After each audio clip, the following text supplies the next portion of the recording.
I think it is unlawful.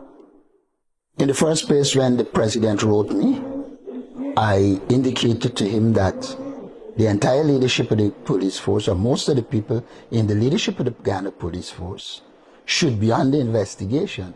And I urged him to investigate the corruption in the police force. That he would have proceeded to appoint Hicken is indicative of the fact that they are complicit in the corruption. Because here are people, there are serious allegations of corruption against them, and you're confirming them. What you're doing, therefore, is to say to the Guyanese people, look, I'm comfortable with corruption in the Guyana police force. Also, the police force at this point of time is manifestly incompetent. It's some in the leadership. And to appoint him and then to go on as if they are competent is also an indication that the government needs incompetent people. They need people who are compromised, which they can therefore hold over them to achieve their objective. We have long said that the police force was being politicized. And this is again a manifestation of the politicization of the Guyana police force. We believe it's an unlawful appointment because Hicken has passed the age of 55. And if a teacher in this country arrives at the age 55 and she is a deputy head, she cannot be confirmed as a head.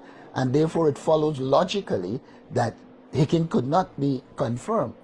But the government has to pay back Hicken for some of the things he did for them.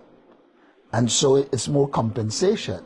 And I gained the impression that what they're trying to do is to give Hicken his benefits as commissioner, because it is well known that they want a new commissioner and it's not Hicken.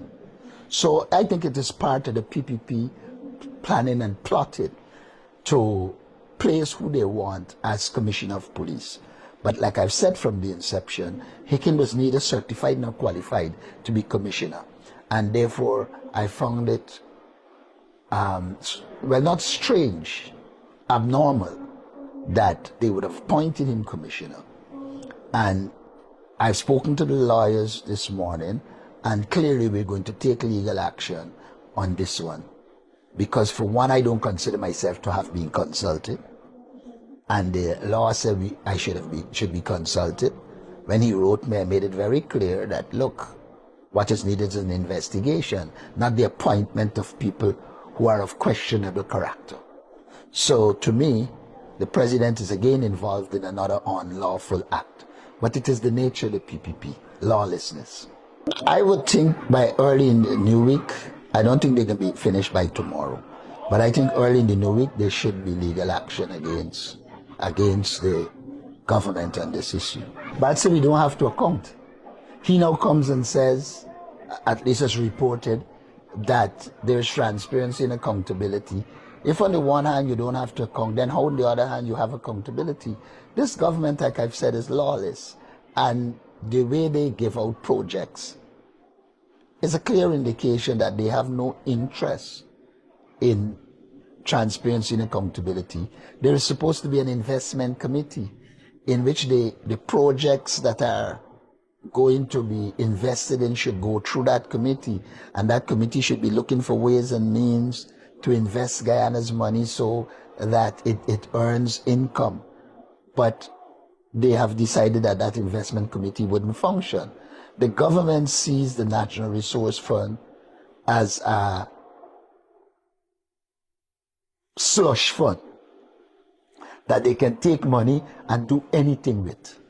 The People's Progressive Party is such a corrupt political party that is normal to them.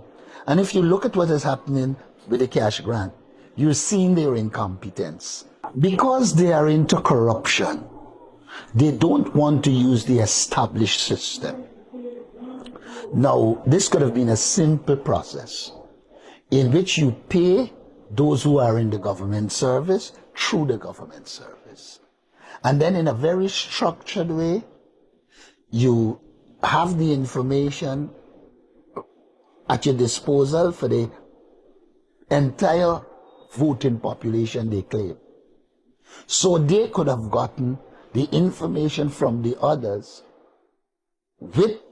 in the registration process. And then in a structured way, pay them through the banks via check, but that wouldn't allow for the level of corruption they are interested in. So apart from their incompetence, their inability to organize anything of consequence, they have to do things like this so that when they finish their corrupt practices, there's no mechanism to trace it.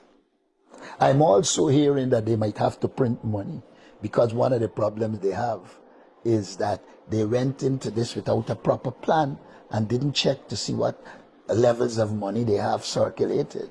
So all of those will contribute, but it boils down to the fact that the PPP is an incompetent, corrupt political party.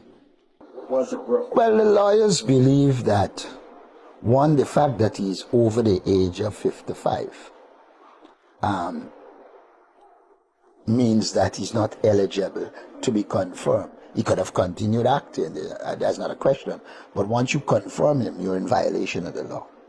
And the second thing I would say is that there's a violation to the extent that he didn't consult.